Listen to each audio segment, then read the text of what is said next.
عبداللہ بن مسلمہ قامبی نے بیان کیا، ان سے امام مالک نے، ان سے ابو زناد نے، ان سے اعرج نے اور ان سے ابو ہریرہ رضی اللہ عنہ نے کہ رسول اللہ صلی اللہ علیہ وسلم نے فرمایا، روزہ دوزخ سے بچنے کے لیے ایک ڈھال ہے، اس لیے روزہ دار نہ فحش باتیں کرے اور نہ جہالت کی باتیں، اور اگر کوئی شخص اس سے لڑے یا اسے گالی دے تو اس کا جواب صرف یہ ہونا چاہیے کہ میں روزہ دار ہوں۔ یہ الفاظ 2 مرتبہ کہہ دے، اس ذات کی قسم جس کے ہاتھ میں میری جان ہے، روزہ دار کے منہ کی بو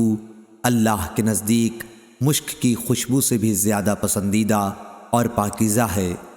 اللہ تعالیٰ فرماتا ہے، بندہ اپنا کھانا پینا اور اپنی شہوات میرے لیے چھوڑتا ہے، روزہ میرے لیے ہے اور میں ہی اس کا بدلہ دوں گا،